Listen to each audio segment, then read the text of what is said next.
Esse é o Mundo em Revolução e nós vamos falar agora sobre a situação na Ucrânia. Hoje, dia 1º de outubro de 2023, são 5 horas da manhã aqui em El Salvador, 8 horas da manhã no Rio de Janeiro e 2 horas da tarde lá em Kiev, no momento que eu gravo esse vídeo.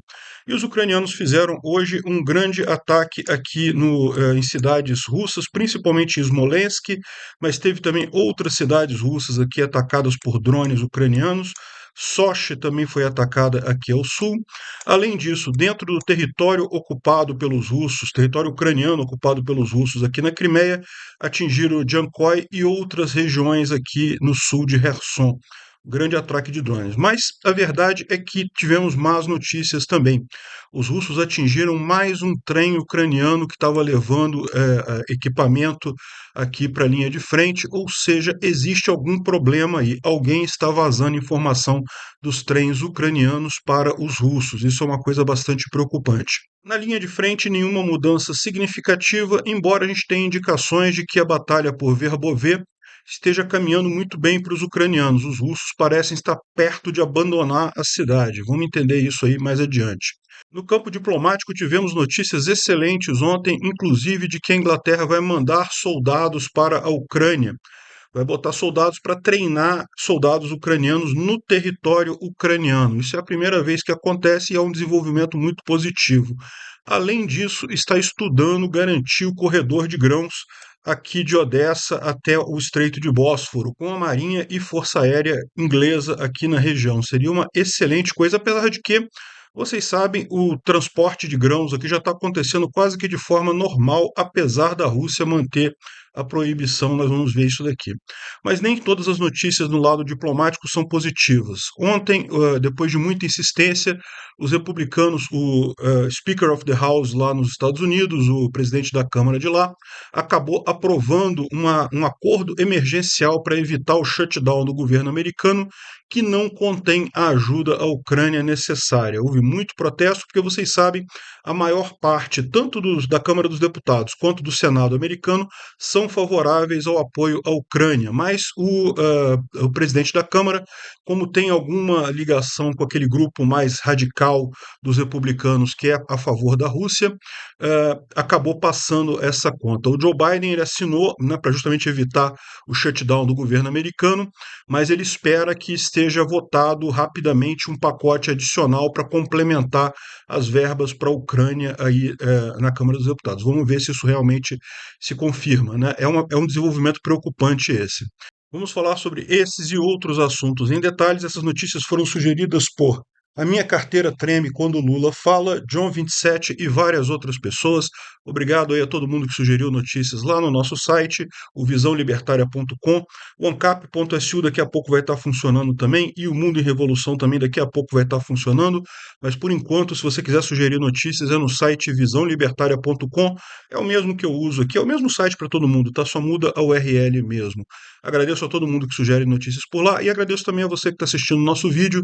Se você gosta do nosso conteúdo, por favor, deixe o seu like e se inscreva aqui no canal, né? Primeiro que na noite de ontem houve um ataque de drones russos, né, drones iranianos Shahed 136 lançados pelos russos. Dos 30 drones lançados, 16 foram derrubados pela defesa antiaérea ucraniana, que é uma taxa abaixo do normal. Mas, de qualquer forma, os danos foram significativos, teve vários problemas, principalmente aqui em Odessa, Kryvyi, em alguns outros locais aqui, né? Aqui em Ivano-Frankivsk, não, aqui a gente vai falar sobre isso, é outra coisa, aqui foi uma explosão, foi um acidente que aconteceu aqui, né?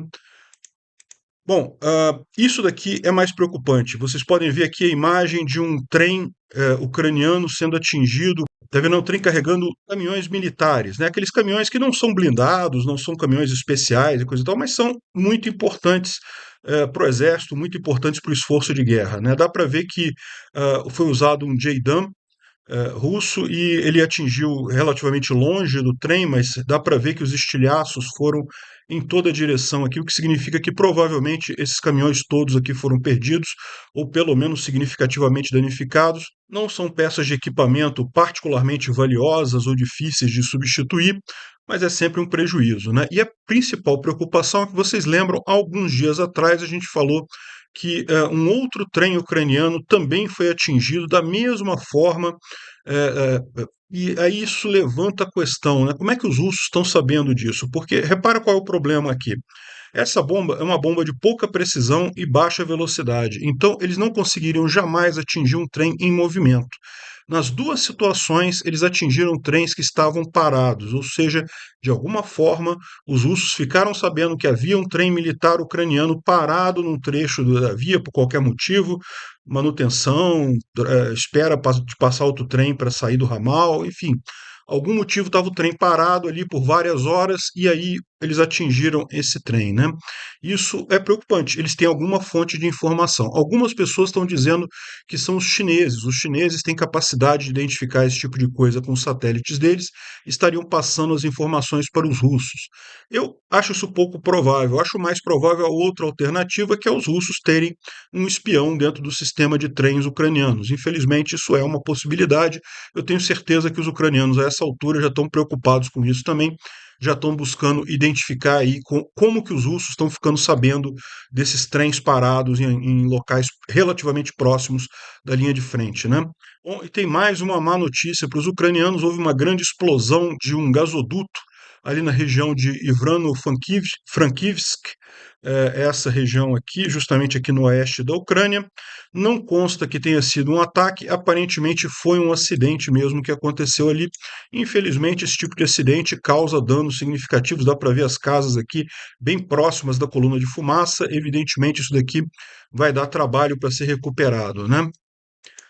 Bom, mas os ucranianos também fizeram alguns bombardeios interessantes aqui no lado da Rússia, né? Esse daqui foi em Sochi, um drone ucraniano caiu próximo do aeroporto internacional de Sochi. Sochi é essa cidade aqui no sul da Rússia. Sochi aqui, o drone caiu aqui justamente onde tem um aeroporto aqui em Sochi. É uma região turística na Rússia, o pessoal vai muito lá, né? Enfim, dá para ver aqui a explosão aqui na região. Isso acabou interrompendo o trânsito no aeroporto. O aeroporto está fechado, foram vários voos cancelados e coisa e tal. A gente não sabe o que foi danificado, se atingiu alguma coisa ou não, mas certamente o drone atingiu alguma coisa ali em Sochi, né? Não foi o único lugar, também teve, e aliás esse foi o principal lugar, foi aqui em Smolensk. Smolensk é essa outra cidade aqui na Rússia. Smolensk é o nome de um oblast, né, de um estado aqui na Rússia, e também da cidade de Smolensk aqui. E essa cidade tem uma fábrica de equipamentos aéreos russa, que produz inclusive equipamento militar, e ontem foi alvo de um grande ataque ucraniano. Olha só, aqui é o drone, dá para ver o drone voando aqui, ó, deixa eu com som aqui.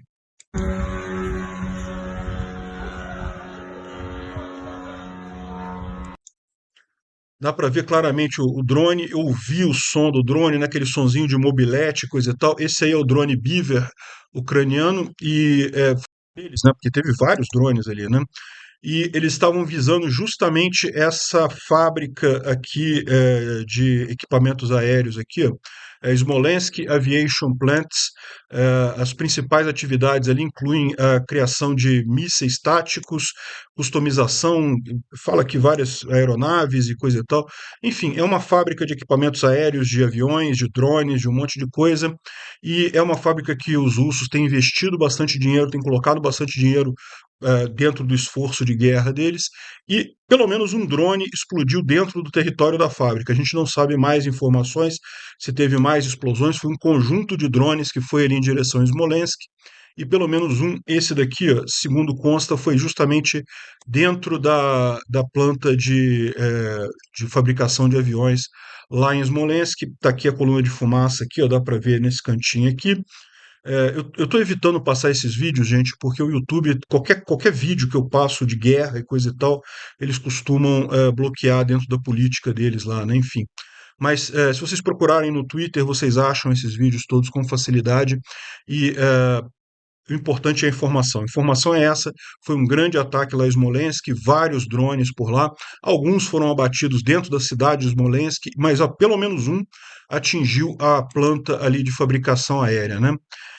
Também os drones foram vistos no território de Krasnodar. Krasnodar é mais aqui embaixo, é essa região aqui, um pouco acima de Sochi, né? Sochi foi aqui no sul, Krasnodar é um pouco mais aqui para o norte, né?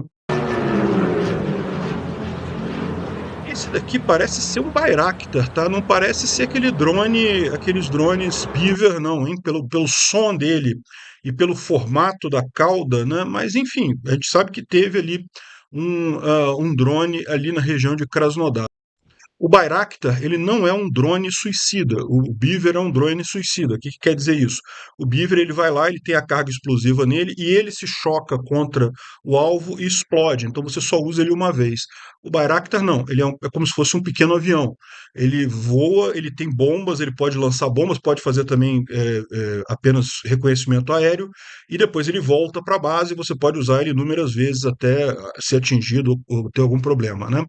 Então, me pareceu um Bayraktar aqui, não sei dizer com certeza, mas certamente teve também drone na região de Krasnodar. Isso aqui foi uma grande explosão que teve no vilarejo de Vinohradovo, próximo de Kherson, né, na região ocupada de Kherson, ali no sul da Ucrânia. Kherson é essa região aqui. Esse vilarejo fica aqui perto da costa, aqui na região. Eu não tenho o nome dele exatamente aqui, mas é um vilarejo pequenininho e é nessa região por aqui. Ou seja, foi atingido também por alguma coisa. Dá para ver explosão grande aqui, um incêndio grande ali naquela região. Provavelmente algum agrupamento de tropas russas ou equipamentos aqui nessa região. E também tivemos um ataque ucraniano na cidade de Jankoy, na Crimeia. Essa cidade fica logo aqui. Ó. A cidade ela é muito importante porque você pode ver, ela é o cruzamento de várias linhas de trem e rodoviárias também. Os russos usam essa região de Jankoy, tem uma grande base aérea, uma grande força aqui, e alguma coisa foi visada nessa região justamente pelo drone ucraniano, né? Segundo eles estão dizendo aqui, foi esse distrito aqui que foi atingido. Provavelmente, eu tenho que tirar minha cara daqui. Esse distrito aqui de Michurinivka, ao sul da cidade de Jankoy. Repara que aqui tem a base aérea, que é usada pelo exército russo, mas também outras bases aqui dentro são usadas. Não é a primeira vez que os ucranianos atingem Jankoy. É uma cidade que é visada justamente por ser um hub muito importante para os russos aqui nessa região, né? Governador, entre aspas, da Crimeia, né, o governador empossado pelos russos lá, evidentemente a ocupação russa da Crimeia é inválida, é ilegal, então esse cara não tem poder de fato, mas ele está dizendo aqui que o drone foi derrubado. É aquela velha história, os russos sempre dizem que não foi nada, que o drone foi derrubado justamente com os alvos que ele pretendia atingir, né? Os russos botaram a instalação deles bem na direção do drone para o drone ser atingido. É isso aí. Enfim, a gente não sabe ainda o que vai acontecer, qual foi o dano causado ali em Jankoy, na Crimeia, mas imagina-se que alguma coisa foi atingida. O principal, o que mais chamou atenção foi realmente o ataque aqui em Smolensk, né? De novo, a gente também não sabe se teve algum dano efetivo ali na fábrica, mas vamos aguardar. É possível que nos próximos dias a gente tenha essa informação, né? Bom, falando sobre a linha de frente, o Igor Girkin traz a informação aqui que os russos estão muito preocupados lá na região de Robotny, porque os ucranianos começaram a usar drones FPV equipados com imagem térmica, né? Drone FPV é aquele drone que é First Person View, né? É como se você bota um óculos de realidade virtual e você pilota o drone. É como se você fosse um pilotozinho montado no drone, você vê em primeira pessoa o drone e é como são usados os drones de corrida e coisa e tal, e são muito efetivos esses drones, eles são muito rápidos, né, muito diferentes dos drones normais que você tem por aí, né, são os drones usados em corrida de drone, inclusive. E drones FPV, os ucranianos já usam há um tempão, os russos usam também, né? Então não é novidade, mas o que é novidade aqui é que os ucranianos estariam usando esses drones com visão térmica, ou seja, visão noturna. Você consegue usar eles à noite, né? E ele diz aqui que o primeiro caso foi registrado ali na região sul, e não é muito provável que eles usem em massa esses drones, porque são muito caros, né? A visão térmica é algo caro, mas deve-se levar em conta que isso está acontecendo, né? Então, é uma boa notícia isso daí. Na região de Verbovê em si, a luta continua com muita força ali na região de Robotny. Os russos tentaram fazer contra-ataques sem sucesso nos flancos de Verbovê e Novoprokopivka, mas a artilharia ucraniana conseguiu impedir o avanço deles, né? Em Verbovê em si, a luta continua bastante séria ali. Chegou a ter um comandante lá dos russos que disse que, não, pô, para que a gente precisa de Verbovê mesmo? Essa cidade não serve para nada, está toda destruída já. vamos voltar, vamos sair daqui, vamos abandonar a cidade, né? Não acredito que eles vão fazer isso de verdade, mas o pessoal já está tratando a coisa como meio perdida por ali, né? O post aqui é uma brincadeira, evidentemente, né? Mas essa conversa existiu, tá? Esse capitão realmente, um capitão, não sei se o nome dele é esse daqui, falou de fato que era para abandonar a Verbovê e coisa e tal. Enfim, o pessoal está comentando aqui que Smirnov, embora tenha começado na Rússia, vocês sabem que hoje é uma empresa inglesa, né? Fabricada na Inglaterra. E o cara dá a dica aqui que Chevkov é a vodka boa ucraniana. Então, se alguém quiser uma dica sobre vodka ucraniana, fica aí a dica nesse caso, né? Então, aqui em Verbovê não tem nenhuma grande mudança. A gente sabe que teve os contra-ataques russos aqui, não conseguiram ter sucesso.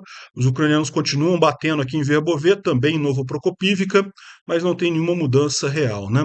Agora, vindo um pouco mais para leste aqui, a gente tem a situação aqui em Urozhaine e Staromaiorsky, em que teve dois desenvolvimentos aqui significativos, né? Os russos tentaram um grande ataque aqui em Urozhaine e parece que foi uma tragédia para os russos, né?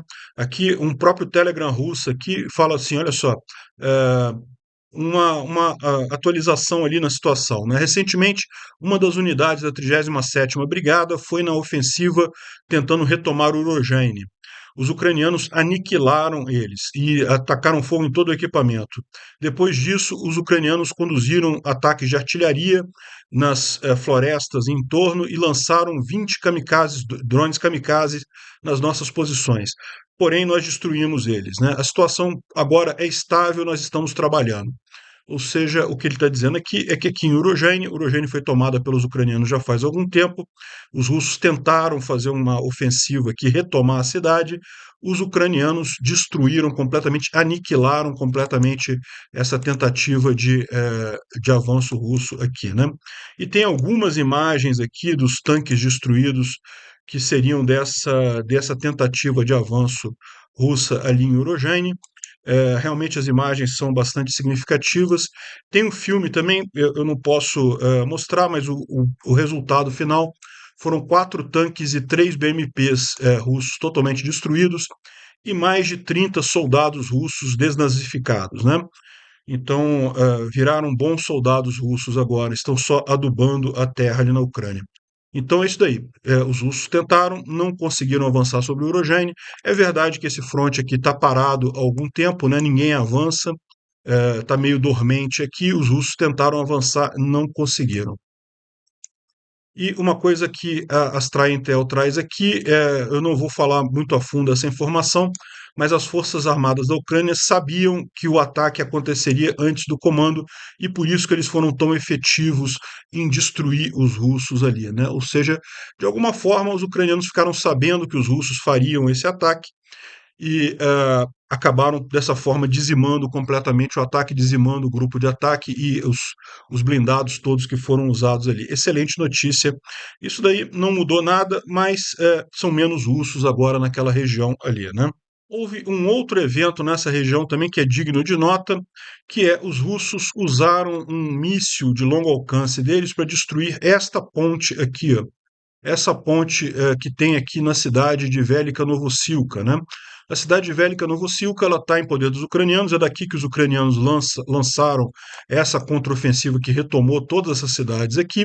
E repara que Urozhaine ela é abastecida. É lógico, ela é abastecida aqui pelo lado também, mas tem essa rota aqui, a T0518, que vai toda essa hora aqui, vai até Velika Novosilka e é muito usada pelos ucranianos para abastecer as tropas e esforço aqui nessa região, né?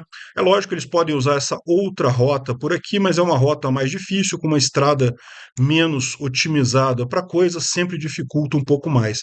Então, os russos usaram um grande míssil para destruir essa ponte aqui e dificultar o trabalho dos ucranianos aqui nessa região, né? Isso é lógico, é uma notícia ruim, né? Porque vai dar trabalho para os ucranianos, vão ter que refazer a ponte, mas não é nenhuma dificuldade, essa ponte não é uma ponte muito grande.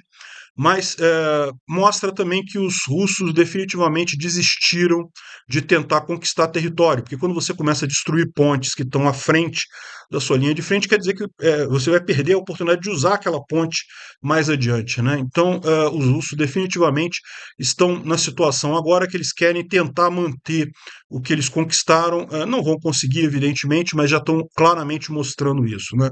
Não tem mais nenhuma expectativa de conquistar território aqui na Ucrânia. Bom, e finalmente falando de Bakhmut, né? Bakhmut mais aqui em cima, de novo, a gente tem informação aqui contraditória. Ontem a gente viu que alguns ucranianos estão falando que o ataque já está aqui nos arredores de Odradivka, mas a informação que a gente tem aqui é que, na verdade, não. De fato, os ucranianos avançaram para leste aqui, atravessaram a linha de trem, mas, segundo diz o War Monitor aqui, eles estão a leste de Andrivka, estão limpando as trincheiras que estão ali naquela região da linha de trem. Os russos continuam a bombardear a cidade e tentar retomar posições, né? Então, assim, a briga está sim entre Odradivka e Andrivka, mas está muito mais perto de Andrivka do que de Odradivka, né? E só complementando aqui, vamos dar uma repassada. O Andreu Perpítua ele fez uma repassada aqui de como é que estão as mudanças na linha de frente, de ontem para hoje. Não tem grandes diferenças, mas tem alguns pequenos pontos aqui. Eles mostram, por exemplo, aqui próximo a Verbove, mais aqui ao norte, né, os ucranianos conseguiram retomar essa área aqui, uma pequena área que parece que já está controlada pelos ucranianos nessa região. Aqui é próximo a Vuledar, aqui nessa região. Também os ucranianos retomaram essa pequena área aqui, fica mais fácil de ver com esse coisa ampliado. Aqui é Marinka, aqui é Vuledar, essa região aqui, os ucranianos avançaram um pouquinho, não grande, não faz grandes diferenças, mas avançaram alguma coisa, né? Em Klishivka também, como ele coloca, ele está sendo bem conservador aqui, está colocando que os ucranianos ainda estão atravessando a linha de trem, mas repara como ele coloca a linha de trem, na verdade, dentro da zona cinza, né? Da área que está em disputa, né? E é verdade, como eu disse, os ucranianos eles estão avançando aqui, mas ainda não têm o controle total dessa área aqui, né? Repara que ele coloca aqui esses olhos aqui, é onde teve disputa, teve briga, né? Então, mostra que realmente os ucranianos estão avançando para cá, né? E finalmente ele volta aqui em Kherson e mostra que teve um monte de ataques aqui, ó, perto da ponte ferroviária. Aqui em Kherson, vocês sabem, Kherson, o rio de Dnipro passa por aqui, a margem direita ou margem norte está na mão dos ucranianos, a margem sul ou margem esquerda está na mão dos russos, e porém os ucranianos já têm várias cabeças de ponte aqui na região, né, ou seja, já cruzaram o rio em vários pontos, e um dos pontos sensíveis é justamente aqui nessa ponte ferroviária de Antonivka, né? A ponte de Antonivka, essa daqui é uma ponte que está toda destruída aqui cruzando o rio de Dnipro. Agora, essa ponte aqui é a ponte ferroviária, que também está destruída, tá? Também não passa nada aqui não. Mas de qualquer forma pode ser usada para justamente você fazer um cruzamento um pouco melhor aqui, né? E teve um grande ataque nessa região, o que indica que alguma coisa está acontecendo aqui, né?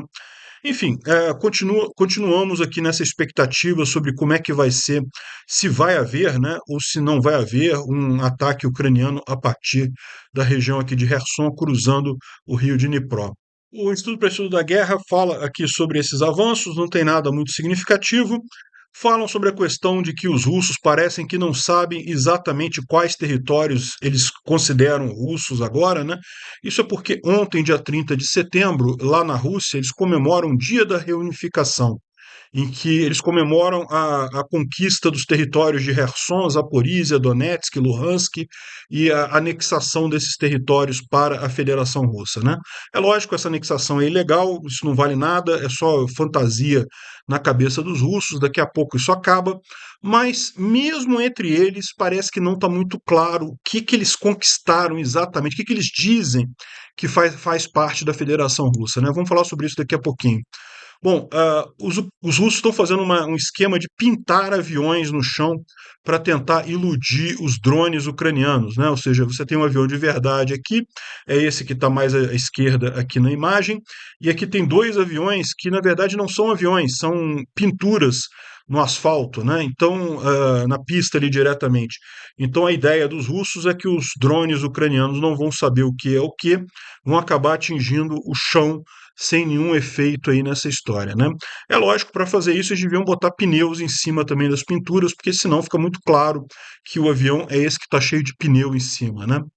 Não sei se isso é efetivo, pode ser que atrapalhe alguma coisa isso daqui.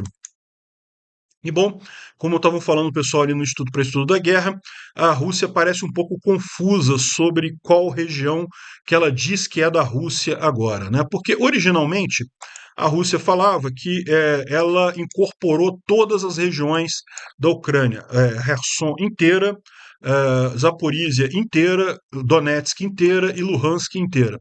Ou seja, na visão deles, eles tinham essas regiões inteiras agora faziam parte da Rússia, o que chega a ser estranho porque eles não dominam a região inteira, né? Luhansk é o que eles dominam mais, é cerca de 90% de Luhansk eles dominam, mas ainda tem uma parte significativa que está na mão dos ucranianos. Donetsk só controlam mais ou menos metade, 60%. Zaporísia também só metade, né? E Kherson também um pouco mais da metade, mas também não controlam tudo, né? E principalmente não controlam a capital, né? Aliás, eles só controlam a capital de Donetsk e Luhansk. Zaporísia e Kherson não são controladas pelos russos, né? Então, a grande dúvida, a grande questionamento é esse, né? Alguns russos falavam que toda a região pertence à Rússia, outros falavam que só a região que está controlada pelos russos nesse momento pertence à Rússia, né? E aí saiu uma coisa estranha que um cara colocou esse mapa aqui, ó. Aqui, ó, ele faz 30 de setembro, né, comemorando o dia da reunificação, e aí ele coloca aqui Luhansk, Donetsk, Kherson e Melitopol. Melitopol? Não existe esse estado Melitopol, né? Mas olha só o que ele está querendo dizer aqui. Aparentemente já decidiram que eles não vão conseguir avançar aqui em Zaporísia, estão querendo segurar o que eles têm aqui e que supostamente seria um novo oblast chamado Melitopol, com a capital na cidade de Melitopol, né? Então, ou seja, os próprios russos estão sem saber. Mas isso foi um dos casos. Os outros não, continuavam falando que era Zaporísia. E outros falavam que a área toda de Zaporísia e toda. Enfim, está uma confusão danada isso. Nem eles sabem, né? Porque a verdade é que eles sabem que não importa, porque eles não ganharam nada aí, não tem nada que seja russo de fato ali, né? Enfim, chega a ser uma coisa curiosa, né? Os próprios russos conversando aqui no blogger deles, né? Falando que, poxa, tinha que escolher 30 de setembro, né? Para essa data da reunificação, porque 30 de setembro foi o dia que a Sudetenland se juntou à Alemanha nazista, né? E o mesmo dia eles escolheram para dia da reunificação da DPR, LPR, Zaporizhia e Kherson com a Rússia. Por que criar essas analogias com os fascistas? Isso não vai acabar bem, né? Os próprios russos estão percebendo que não vai acabar bem, né? A propósito, Sudetenland é a Tchecoslováquia, né? Na verdade, são as partes da Tchecoslováquia que são habitadas por maioria alemã, né? Olha só a coincidência da coisa, né? Os alemães invadiram a Tchecoslováquia justamente na hipótese, ou na ideia, né? Na desculpa de que não estamos liberando os alemães étnicos, as regiões habitadas por alemães étnicos na Tchecoslováquia, que estariam sendo massacrados pelos tchecos e coisa e tal. De novo, Lorota, exatamente como a Rússia está fazendo aqui. E olha que coincidência das coincidências. O dia 30 de setembro era o dia que a Alemanha comemorava a reunificação com o Sudetenland, ou seja, com a parte da Tchecoslováquia que eles tinham invadido e colocado dentro do governo nazista lá do Hitler, né? E agora os russos estão fazendo no mesmo dia, comemoram no mesmo dia. Podiam ter escolhido um dia melhor, é o que o soldado russo está falando aqui, né? Bom, e fizeram uma grande carreata para comemorar esse dia da reunificação, né? Olha, impressionante a carreata, cara. Realmente tinha 1, 2, 3, 4, 5, 6, 7, 8, 9, 10 carros, 11 carros, talvez. 11 carros na carreata, gigante, né? E é impressionante que os caras se viram na importância de fazer a carreata e mostrar na televisão. Passou na TASS aqui, que é a agência de notícia russa, né? Cara, que vergonha isso, bicho. 11 carros, né? É lógico que 11 carros, meu amigo, apoiando qualquer coisa que você queira, você consegue juntar, né? Então, essa foi a. Dá para você ver como realmente os russos são bem-vindos lá na região sul da Ucrânia, né? 11 carros se juntaram nessa carreata para comemorar a anexação russa, né?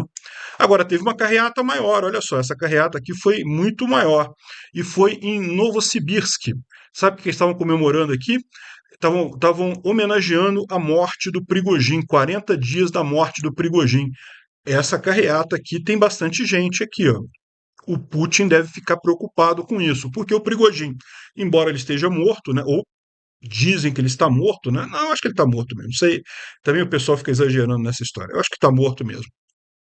Mas isso não quer dizer que a ideia dele, que o nome dele não seja lembrado pelos russos, né? Virou meio que um herói russo, né?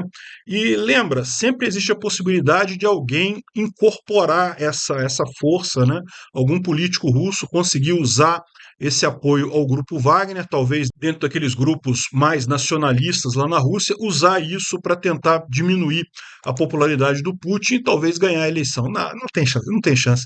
A eleição na Rússia, como disse o Peskov, é uma burocracia cara, né? Gasta-se um dinheiro enorme para o pessoal ir lá, botar papelzinho nos lugares lá e coisa e tal, e no final das contas já sabe quem vai ganhar. Uma burocracia enorme que não serve para nada. Bom, tivemos algumas boas notícias no campo diplomático. A França vai mandar mais alguns obuses autopropelidos Caesar, né?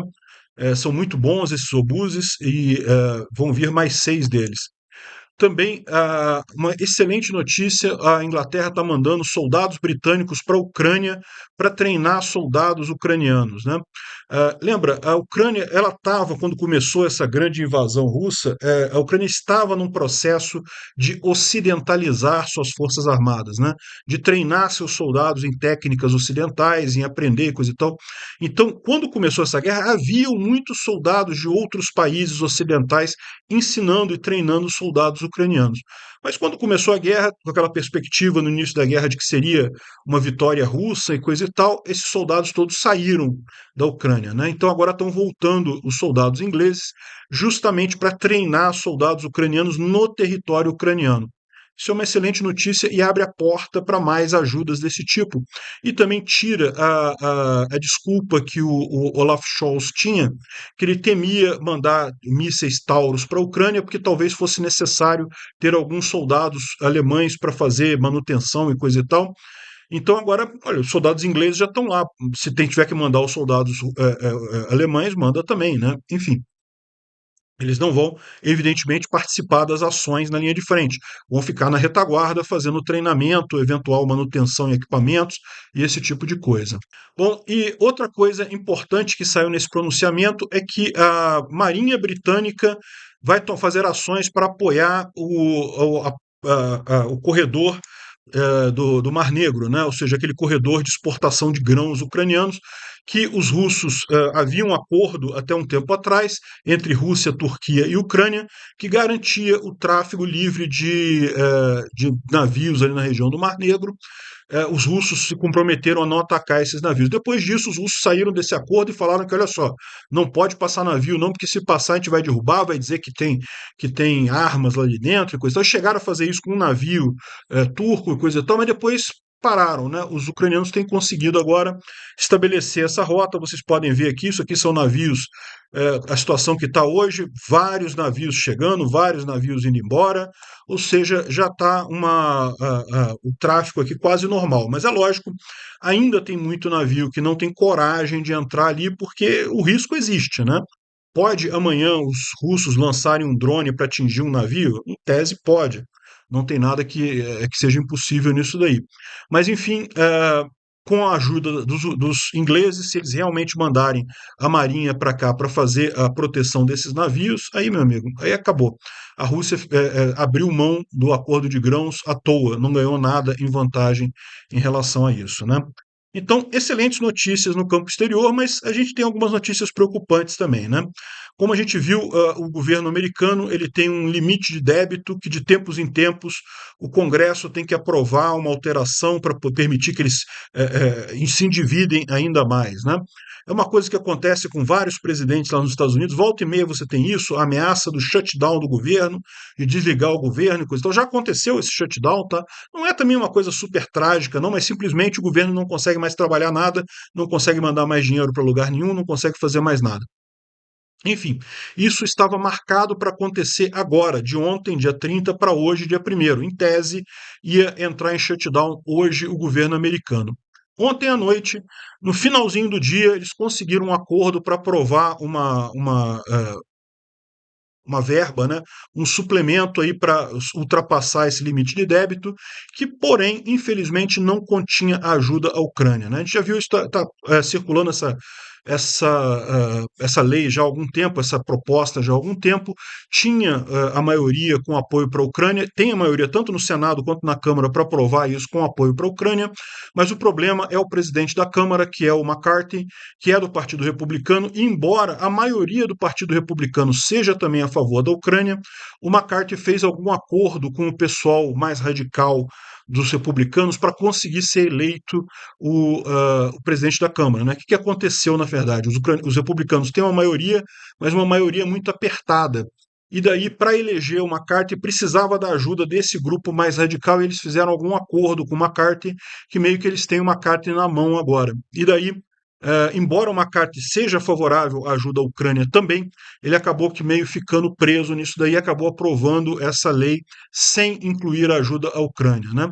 Então, isso é uma coisa preocupante, não tenha dúvida. Não é que vai fazer nenhum impacto imediato, tá? Existem vários outros caminhos de ajuda dos Estados Unidos para a Ucrânia, tem várias outras ajudas também da Europa para a Ucrânia, mas é lógico, é sempre uma preocupação isso daí. Isso daí acaba ajudando aquele discurso russo de que os Estados Unidos estão saindo fora da Ucrânia, não querem mais ajudar a Ucrânia, quando na verdade é uma pequena minoria dentro da Câmara americana, não tem apoio do povo americano, não tem apoio de ninguém, é só essa pequena minoria radical e que por acaso tem o presidente da Câmara na mão e acaba gerando esse negócio, né? Enfim, é preocupante, tá? Não vou esconder de vocês, não é preocupante isso daqui, mas não creio que isso seja sustentável por muito tempo. A maioria na Câmara é favorável à ajuda à Ucrânia, então isso deve passar em algum momento.